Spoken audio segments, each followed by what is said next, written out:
नमस्कार दोस्तों, आइए जानते हैं आज राजस्थान की बड़ी खबरें। आज की पहली खबर है कि राजस्थान में कल होगी मॉक ड्रिल। केंद्र सरकार के फैसले के बाद 31 मई को राजस्थान के सीमावर्ती जिलों में मॉक ड्रिल होगी। पाकिस्तान से तनाव के बीच नागरिक सुरक्षा अभ्यास ऑपरेशन शील्ड होगा। इसी के चलते एक बार फिर से इन इलाकों में ब्लैकआउट किया जाएगा। आपातकालीन सेवाओं को छोड़कर सभी जगह ब्लैकआउट रहेगा। ऑपरेशन शील्ड अभ्यास के दौरान सायरन बजेंगे। दुश्मन के हमले की स्थिति में नागरिकों को सुरक्षित स्थानों पर पहुंचाने और चिकित्सा व्यवस्था का अभ्यास होगा।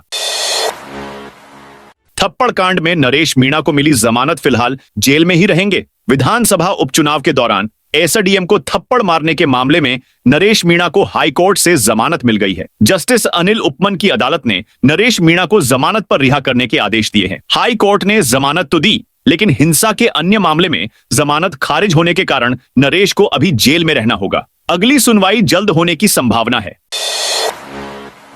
भरतपुर का युवक पाकिस्तानी जासूस। पाकिस्तान के लिए जासूसी करने के आरोप में दिल्ली पुलिस की स्पेशल टीम ने राजस्थान के युवक को गिरफ्तार किया है। आरोपी की पहचान कासिम पुत्र महमूदा नक्कस निवासी गंगौरा गांव पहाड़ी डीगा के रूप में हुई है। कासिम पर पाकिस्तान की खुफिया एजेंसी आईएसआई के लिए जासूसी करने का आरोप है। पुलिस जांच में खुलासा हुआ है कि कासिम 2 बार पाकिस्तान जा चुका है, जहां उसे बाकायदा ट्रेनिंग दी गई थी। वह भारत में रहकर सेना से जुड़ी संवेदनशील और खुफिया जानकारी आईएसआई को भेज रहा था। कासिम का भाई भी आईएसआई एजेंट था, जो फिलहाल फरार है। जयपुर में 2 कोर्ट को बम से उड़ाने की धमकी। राजधानी में आज सुबह 2 कोर्ट को बम से उड़ाने की धमकी मिली। इस समय दोनों कोर्ट में वकील और पक्षकारों के आने का समय था। बम से उड़ाने की सूचना मिलने पर पुलिस व प्रशासन अलर्ट मोड पर आ गया, जिसके बाद दोनों कोर्ट परिसर में हड़कंप मच गया। फैमिली कोर्ट और डिस्ट्रिक्ट कोर्ट को बम से उड़ाने की धमकी दी गई। इसके तुरंत बाद पुलिस, बम स्क्वाड और डॉग स्क्वाड की टीमें मौके पर पहुंची और दोनों कोर्ट परिसर को खाली करवा दिया गया। राजस्थान बोर्ड कक्षा 5वीं का रिजल्ट जारी। कक्षा 5 परीक्षा 2025 का परिणाम शुक्रवार को प्रदेश के शिक्षा मंत्री मदन दिलावर ने जहाजपुर दौरे पर जारी किया। परीक्षा 13,30,190 परीक्षार्थी शामिल हुए, जिनमें से 12,96,495 परीक्षार्थी पास हुए। कुल परीक्षा परिणाम 97.47% रहा, जिसमें गत वर्ष की तुलना में लगभग 0.41% की अधिक रहा। 97.29% छात्र और 97.66% छात्राएं पास हुईं। पुलिस की 25 टीमों ने बजरी माफियाओं के 100 ठिकानों पर मारे छापे। जोधपुर में अवैध बजरी से भरे डंपर से कुचलकर कांस्टेबल सुनील खिलेरी की हत्या के बाद हरकत में आई पुलिस ने गुरुवार को लूनी क्षेत्र में बजरी माफिया के ठिकानों पर धावे बोले। पुलिस की 25 टीमों के 175 जवानों ने बजरी माफिया के 100 से अधिक ठिकानों पर छापे मारे। 46 डंपर सहित 78 वाहन और 42 100 टन बजरी का अवैध स्टॉक जब्त किया गया। विशेष अभियान व एरिया डोमिनेशन के तहत 8 स्थायी वारंटी, 2 गिरफ्तारी वारंटी, अवैध खनन के मामलों में वांछित एक आरोपी और शांति भंग करने के आरोप में 13 जनों को गिरफ्तार किया गया। राजेंद्र राठौड़ से मिलने पहुंचे कांग्रेस से निष्कासित अमीन खान। पूर्व मंत्री अमीन खान की भाजपा नेता राजेंद्र राठौड़ के आवास पर हुई मुलाकात के बाद पश्चिमी राजस्थान की राजनीति में हलचल मच गई है। यह मुलाकात राजनीतिक गलियारों में चर्चा का विषय बनी हुई है। अमीन खान को पश्चिमी राजस्थान में अल्पसंख्यक समुदाय का कद्दावर नेता माना जाता है। लोकसभा चुनाव के दौरान निर्दलीय प्रत्याशी का समर्थन करने के आरोप में कांग्रेस ने उन्हें 6 साल के लिए पार्टी से निष्कासित कर दिया था। राजस्थान हाईकोर्ट को वकील कोटे से 3 नए जज मिलेंगे। पिछले 5 महीने में राजस्थान को 8 नए जज मिल चुके हैं। इन 3 नए जजों के आने के बाद साल 2025 में हाईकोर्ट को मिलने वाले नए जज की संख्या 11 हो जाएगी। गुरुवार को सुप्रीम कोर्ट कॉलेजियम ने जयपुर से वकील विपिन गुप्ता, रवि चिरानिया और जोधपुर से वकील संजीत पुरोहित के नाम की सिफारिश की है। राष्ट्रपति से मंजूरी मिलने के बाद ये तीनों राजस्थान हाईकोर्ट में न्यायाधीश के पद की शपथ लेंगे। इससे पहले राजस्थान हाईकोर्ट को जनवरी में न्यायिक कोटे से 3, फरवरी में वकील कोटे से 1 और मार्च में वकील कोटे से 4 नए जज मिल चुके हैं। राजस्थान में कोरोना के 15 नए केस मिले। राजस्थान में गुरुवार को कोरोना के 15 नए केस सामने आए हैं। इसमें 9 जयपुर में, 2 जोधपुर और 4 उदयपुर में मिले हैं। इसके साथ ही राज्य में कोरोना के नए वेरिएंट की पुष्टि हुई है। हेल्थ डिपार्टमेंट की रिपोर्ट के मुताबिक प्रदेश में इस साल अब तक कुल 54 केस सामने आ चुके हैं। 1 मरीज की मौत इस बीमारी से हुई है। जिलेवार रिपोर्ट देखें तो सबसे ज्यादा जयपुर में 26 केस आए हैं, जबकि जोधपुर में 8, उदयपुर में 8, डीडवाना में 3, बीकानेर, अजमेर में 2-2, दौसा, बालोतरा, फलोदी, सवाई माधोपुर और एक अन्य जगह 1-1 केस मिला है।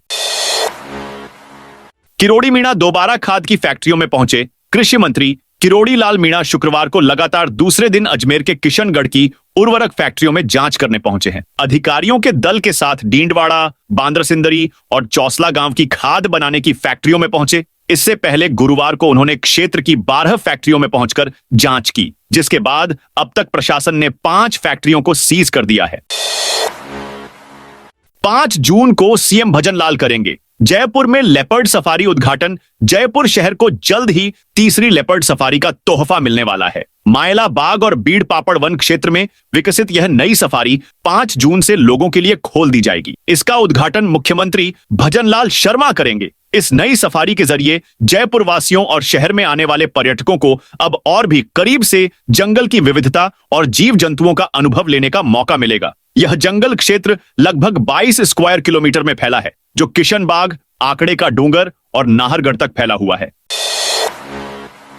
कोटा में कांग्रेस कार्यकर्ता गिरफ्तार। कोटा के नांता थाना क्षेत्र में गुरुवार को बीजेपी विधायक बाल मुकुंद आचार्य पर तिरंगे के अपमान का आरोप लगाते हुए कांग्रेस ने विरोध प्रदर्शन किया। ऐसे में विधायक बाल मुकुंद का रास्ता रोकने पहुंचे कांग्रेस कार्यकर्ताओं को शांति भंग के आरोप में पुलिस ने गिरफ्तार कर लिया। बता दें कि विधायक आचार्य महाराणा प्रताप जयंती कार्यक्रम में शामिल होने के लिए कोटा आ रहे थे। तभी कांग्रेस कार्यकर्ताओं ने बड़गांव के पास उनका रास्ता रोकने की कोशिश की। पुलिस को इसकी सूचना होने के चलते पहले से ही भारी पुलिस बल तैनात था। जैसे ही कांग्रेस नेता विपिन बरथुनिया और नीरज शर्मा के नेतृत्व में कार्यकर्ता रास्ता रोकने पहुंचे, पुलिस ने उन्हें हटाया और शांति भंग के आरोप में हिरासत में ले लिया।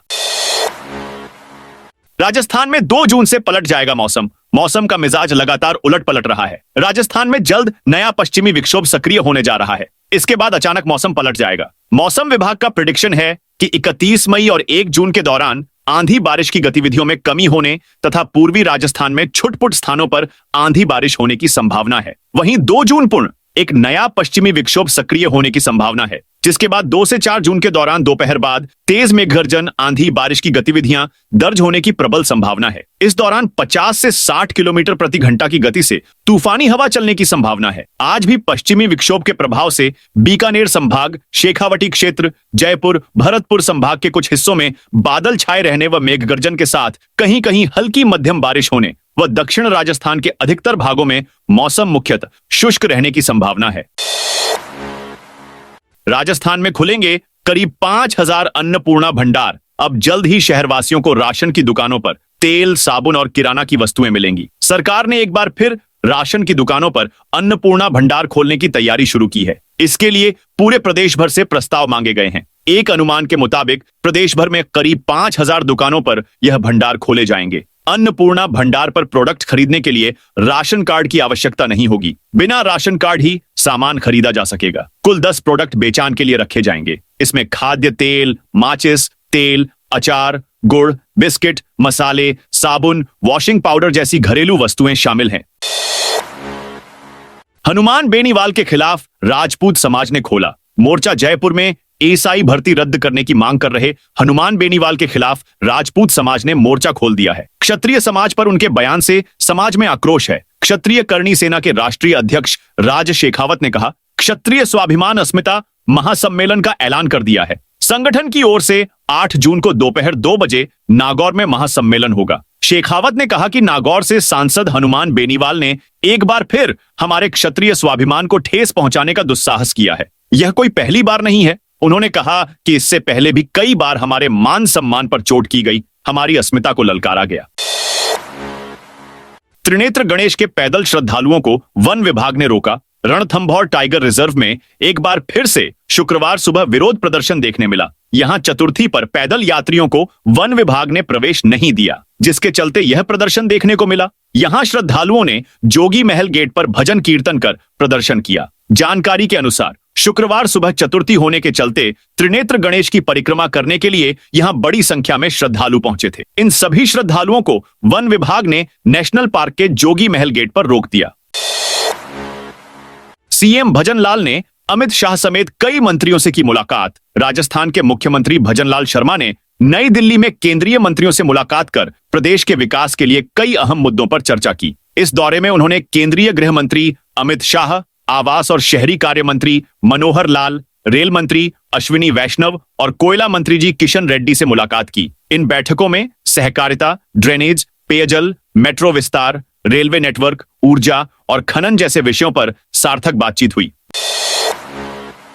डोटासरा ने सरकार पर साधा निशाना। कृषि मंत्री किरोड़ीलाल मीणा ने गुरुवार को किशनगढ़ में नकली खाद बनाने की फैक्ट्री पकड़ी थी। फैक्ट्री पर छापा मारने के लिए वे खुद टेम्पो में बैठकर पहुंचे थे। इस पर अब विपक्ष ने सवाल खड़े कर दिए हैं। कांग्रेस प्रदेशाध्यक्ष गोविंद सिंह डोटासरा सहित नेता प्रतिपक्ष टीकाराम जूली ने फेसबुक पर पोस्ट कर कृषि राज्य मंत्री भागीरथ चौधरी पर निशाना साधा है। टीकाराम जूली ने लिखा, देश के कृषि राज्य मंत्री और भाजपा के विधानसभा प्रत्याशी के क्षेत्र में बन रहा नकली डीएपी खाद, ये रिश्ता क्या कहलाता है? गुर्जर के समर्थन में उतरे जाट गुर्जर आरक्षण समिति के महापंचायत के ऐलान के बाद जाट समाज भी समर्थन में उतर आया है। जाट नेता नेम सिंह फौजदार ने विजय बैंसला को समर्थन का ऐलान किया है। उन्होंने कहा कि जब गुर्जर आरक्षण आंदोलन की बात आई तब भी जाटों ने समर्थन किया था। आज जब विजय बैंसला ने बयान दिया तो हम भी समर्थन में हैं। फौजदार ने कहा कि जब आंदोलन चरम पर होता है तो सरकारें वादा करती हैं और फिर भूल जाती हैं। वो भूल जाती हैं कि ऐसा कोई वादा भी किया था। आगामी 8 जून को भरतपुर जिले के पीलूपुरा में एक निर्णायक महापंचायत का आयोजन किया जाएगा।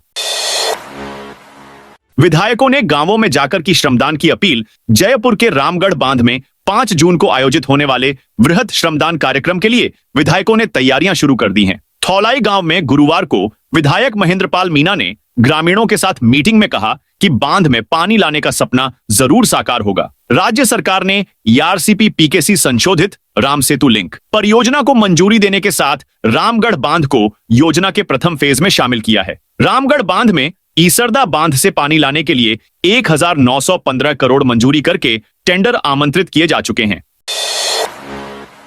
सीएम भजनलाल का बड़ा एक्शन। मुख्यमंत्री भजनलाल शर्मा ने राज्य सेवा के अधिकारियों के खिलाफ लंबित अनुशासनात्मक कार्रवाई एवं अभियोजन स्वीकृति के 16 विचाराधीन प्रकरणों का निस्तारण किया है। मुख्यमंत्री शर्मा ने भ्रष्टाचार निवारण संशोधन अधिनियम 2018 के अंतर्गत 5 प्रकरणों में अभियोजन स्वीकृति प्रदान की तथा धारा 17A के 1 प्रकरण में विस्तृत जांच एवं अनुसंधान की अनुमति प्रदान की है। इसी तरह कार्यस्थल पर महिला उत्पीड़न के प्रकरण में दोषी अधिकारी को सेवा से हटाया गया है। वहीं पद के दुरुपयोग के साथ राज्य सरकार को वित्तीय हानि पहुंचाने की जांच के एक प्रकरण में आरोपित अधिकारी को राजकीय सेवा से बर्खास्त किया गया है।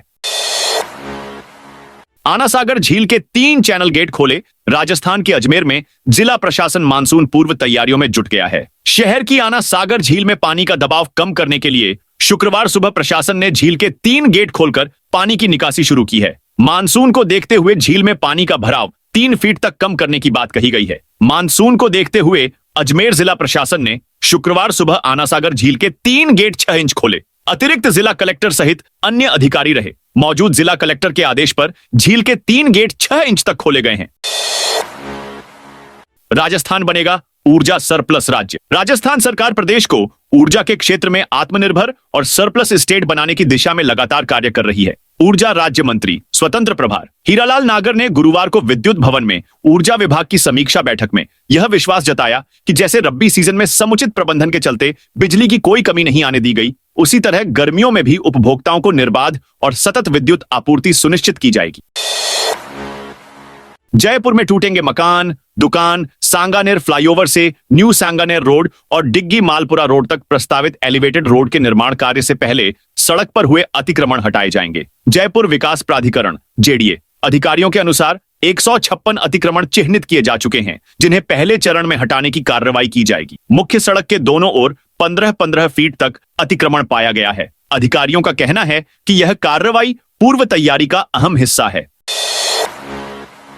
राजस्थान के सभी 190 शहरी निकायों में एक साथ होगा चुनाव। स्थानीय स्वशासन एलएसजी विभाग ने राज्य सरकार के निर्देशों के बाद 15 नवंबर से 15 दिसंबर के बीच राजस्थान भर में सभी 190 शहरी स्थानीय निकायों के चुनाव कराने की तैयारी शुरू कर दी है। यह पहली बार होगा जब राज्य सभी नगर निगमों के चुनाव एक साथ कराएगा और यह एक राज्य एक चुनाव मॉडल को लागू करने की योजना का हिस्सा है।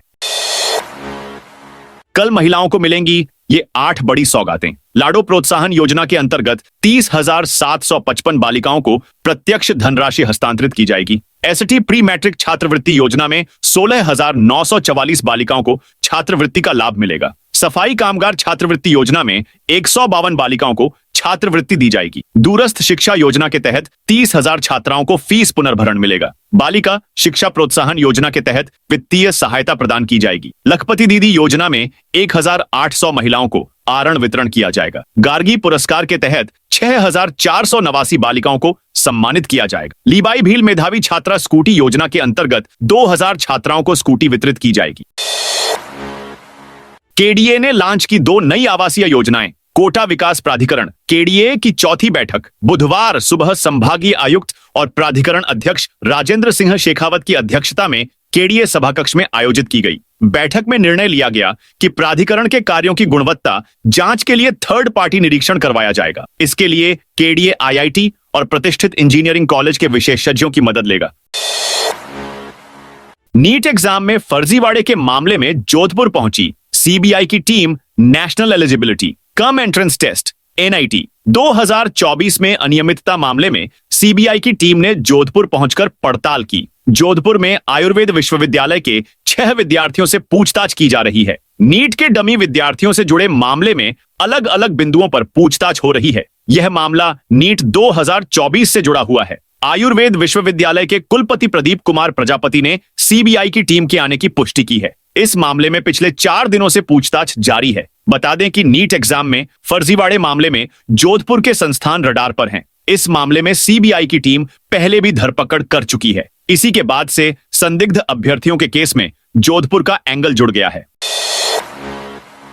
अजमेर दरगाह क्षेत्र में बड़ी कार्रवाई। अजमेर नगर निगम ने शुक्रवार 30 मई सुबह दरगाह क्षेत्र में स्थित करीब 5 अवैध बहुमंजिला होटल और गेस्ट हाउस के खिलाफ बड़ी कार्रवाई की। ये होटल इमली मोहल्ला, कुमार मोहल्ला और चुन पहचान गली जैसी संकरी गलियों में स्थित थे, जिन्हें नगर निगम की टीम ने सील कर दिया। इस कार्रवाई में अजमेर पुलिस भी मौके पर मौजूद रही, जिससे किसी प्रकार की अव्यवस्था न हो। इन हिस्सों के लिए ऑरेंज अलर्ट जारी। राजस्थान में गर्मी बढ़ने के साथ ही कई जिलों में बारिश का अलर्ट भी है। राज्य में कुछ स्थानों पर हल्की से मध्यम वर्षा दर्ज की गई। सर्वाधिक वर्षा रेवदर सिरोही में 53 मिलीमीटर दर्ज की गई, जबकि बीकानेर में 44.8 डिग्री दर्ज किया गया। सबसे कम तापमान जयपुर में 31.4 डिग्री दर्ज किया गया। पाली, अजमेर, भीलवाड़ा, नागौर, सीकर, झुंझुनू, जयपुर और आसपास के क्षेत्रों में अलग अलग स्थानों पर मेघ गर्जन के साथ बारिश की संभावना है। इन जिलों के लिए ऑरेंज अलर्ट जारी किया गया है, जबकि बीकानेर, जोधपुर, श्रीगंगानगर, हनुमानगढ़, चूरू, टोंक, बूंदी, राजसमंद, अलवर और आसपास के क्षेत्रों में येलो अलर्ट जारी किया गया है। जोधपुर और बीकानेर हावड़ा अब आगरा फोर्ट नहीं, ईदगाह स्टेशन रुकेगी। रेलवे द्वारा हावड़ा जोधपुर हावड़ा और हावड़ा बीकानेर हावड़ा सुपरफास्ट ट्रेनों का आगरा फोर्ट की जगह ईदगाह आगरा रेलवे स्टेशन पर ठहराव सुनिश्चित किया जा रहा है। उत्तर पश्चिम रेलवे जोधपुर मंडल डीआरएम अनुराग त्रिपाठी ने बताया कि ट्रेन 1237 हावड़ा जोधपुर सुपरफास्ट जो 30 जुलाई से हावड़ा से रवाना होगी, वो आगरा फोर्ट के स्थान पर ईदगाह आगरा स्टेशन पर सायं 7:40 पर पहुंचकर 7:40 पर प्रस्थान करेगी। अमित शाह जयपुर आ सकते हैं। केंद्रीय गृह और सहकारिता मंत्री अमित शाह अगले माह जयपुर आ सकते हैं। वे जयपुर में प्रस्तावित सहकार सम्मेलन का उद्घाटन करेंगे। इसके लिए मुख्यमंत्री भजनलाल शर्मा ने गुरुवार को दिल्ली में उनसे मुलाकात कर आमंत्रित किया। बता दें कि संयुक्त राष्ट्र महासभा ने साल 2025 को अंतर्राष्ट्रीय सहकारिता वर्ष घोषित किया है। इसके तहत केंद्र ने राज्यों को सहकारिता में 54 टास्क दिए हैं। इसी के तहत प्रदेश में सहकार सम्मेलन आयोजित होना है।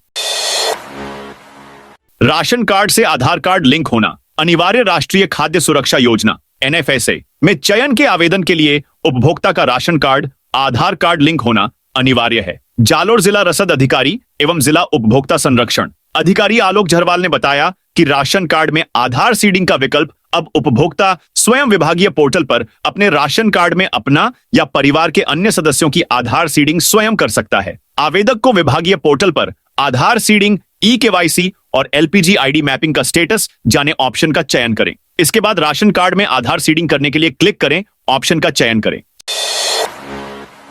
सड़क सीमा में आ रही 10 दुकानों को तोड़ा। उदयपुर शहर के हिरणमगरी के जड़ाव नर्सरी से एकलिंगपुरा तक प्रस्तावित 150 फीट सड़क निर्माण को लेकर उदयपुर विकास प्राधिकरण ने बीच में आ रही 10 दुकानों को तोड़ा है। यूडीए आयुक्त राहुल जैन ने बताया, तहसीलदार अभिनव शर्मा के नेतृत्व में सड़क सीमा में आ रहे अतिक्रमण के विरुद्ध कार्रवाई की गई। उन्होंने बताया कि जड़ाव नर्सरी से एकलिंगपुरा 150 फीट सड़क का निर्माण किया जा रहा है और इसमें ये अतिक्रमण बाधा बने हुए थे।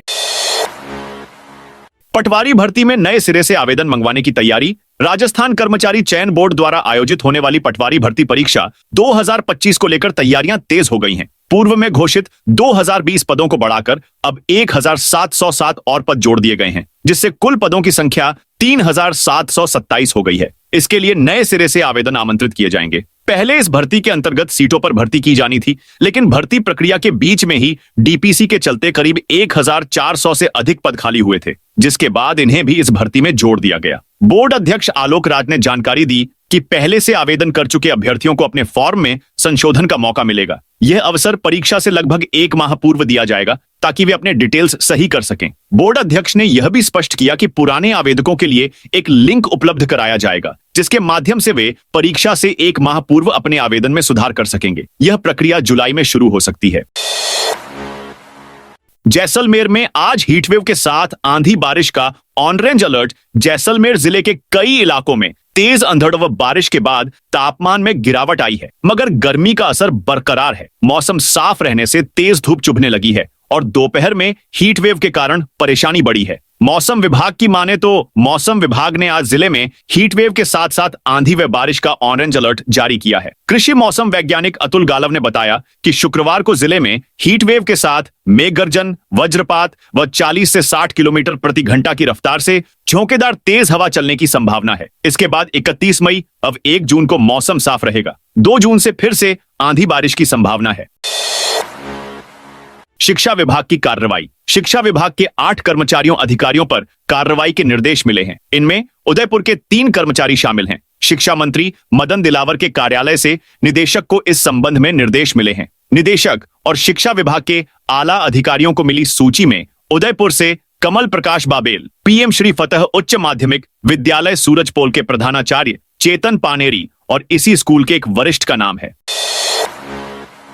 आरएलडी राजस्थान में करेगी संगठनात्मक विस्तार। भारत के पूर्व प्रधानमंत्री चौधरी चरण सिंह की पुण्यतिथि के मौके पर गुरुवार को जयपुर में राष्ट्रीय लोकदल आरएलडी वत्स के कार्यकर्ताओं द्वारा श्रद्धांजलि कार्यक्रम का आयोजन किया गया। इस दौरान राष्ट्रीय लोकदल के प्रदेश अध्यक्ष जोगेंद्र अवाना ने सर्वसहमति से सरकार के समक्ष 15 सूत्रीय मांगों को भी रखा। अवाना ने जयपुर में कहा कि पार्टी आने वाले 2 महीनों में राजस्थान में संगठन का विस्तार करेगी। भविष्य में आरएलडी को प्रदेश की तीसरी सबसे बड़ी राजनीतिक ताकत बनाएगी। आरसीए एडहॉक कमेटी में फिर बड़ा विवाद। राजस्थान क्रिकेट एसोसिएशन आरसीए का सीएससी विवाद दिनों दिन बढ़ता जा रहा है। पाली जिला क्रिकेट संघ की मान्यता को रद्द करने के बाद अब बीजेपी विधायक और एडहॉक कमेटी के कन्वीनर जयदीप बिहाणी ने गुरुवार को बीकानेर जिला क्रिकेट संघ पर वित्तीय अनियमितताओं के आरोप लगाते हुए मान्यता को रद्द कर दिया। इसके बाद बीकानेर जिला क्रिकेट संघ ने जयदीप बिहाणी के खिलाफ मोर्चा खोल दिया है। आईटीआई कॉलेजों में कनिष्ठ अनुदेशक भर्ती का रास्ता साफ। हाईकोर्ट ने प्रदेश के आईटीआई कॉलेजों में कनिष्ठ अनुदेशक, जूनियर इंस्ट्रक्टर भर्ती नियमों में संशोधन को सही माना है। अदालत ने कहा कि राज्य सरकार को भर्ती नियमों में संशोधन का अधिकार है। ऐसे में अब सरकार 11 मार्च 2024 की भर्ती विज्ञप्ति के अनुसार कनिष्ठ अनुदेशक के पद पर भर्ती प्रक्रिया को जारी रख सकती है। इससे पहले कोमल कुमावत व अन्य ने भर्ती नियमों में संशोधन के जरिए सीआईटीएस सर्टिफिकेट की अनिवार्यता को चुनौती दी थी। याचिकाओं में कहा गया था कि वे प्रदेश के विभिन्न आईटीआई कॉलेजों में 10 से 15 साल से गेस्ट फैकल्टी के तौर पर काम कर रहे हैं। कैदियों को भगाने के मामले में यूडीसी गिरफ्तार। जयपुर सेंट्रल जेल से कैदियों की फर्जी पर्ची बनाकर बंदियों को बाहर निकालने के मामले में पुलिस ने 3 और आरोपियों को आज गिरफ्तार किया है। गिरफ्तार आरोपी शंभूदयाल मीणा, हनुमान सहाय मीणा व राहुल मीणा जमवा रामगढ़ के रहने वाले हैं। गिरफ्तार शंभूदयाल पहले पकड़े गए कैदी आनंदीलाल का पिता है। आनंदीलाल का दोस्त हनुमान सहाय जमवा रामगढ़ की सरकारी स्कूल में यूडीसी है। कैदी आनंदीलाल ने डॉक्टर से फर्जी रेफर पर्ची बनवाने के बदले कैदी रफीक के रिश्तेदार आलिम से 20,000 रुपए लिए थे। जयपुर में बनेगा देश का पहला ग्रीन मोक्ष धाम। जयपुर में देश का पहला ग्रीन मोक्ष धाम स्थापित किया जाएगा। यह पहल गौमाया और राष्ट्रीय पर्यावरण अभियांत्रिकी अनुसंधान केंद्र नीरी की है। इस परियोजना का मुख्य उद्देश्य अंतिम संस्कार से होने वाले प्रदूषण को नियंत्रित करना है। जयपुर ग्रेटर नगर निगम ने खंडेलवाल वैश्य समाज और गौ माया को संयुक्त रूप से मोक्षधाम आवंटित किया है। यहां नीरी के वरिष्ठ प्रधान वैज्ञानिक बी पद्मा एस राव की टीम एक विशेष एयर पॉल्यूशन कंट्रोल सिस्टम विकसित करेगी। इस प्रोजेक्ट में MNIT की तकनीकी सहायता भी ली जाएगी। सीकर में अवैध आरा मशीनों पर वन विभाग की कार्रवाई। सीकर जिले के खंडेला और आसपास के क्षेत्रों में अवैध रूप से संचालित हो रही आरा मशीनों के खिलाफ वन विभाग और पुलिस ने गुरुवार को बड़ी कार्रवाई की। इस संयुक्त अभियान से इलाके में हड़कंप मच गया। खंडेला मोड़ पर बाबू खां और कांवट रोड पर भूरा राम सैनी की ओर से संचालित आरा मशीनें अवैध पाई गईं। दोनों जगहों पर भारी मात्रा में लकड़ी का भंडारण भी मिला, जिसे जब्त कर लिया गया। तो दोस्तों, यह थी आज राजस्थान की बड़ी खबरें। आप इस वीडियो को कौन से जिले से देख रहे हैं, उस जिले का नाम जरूर बताइए।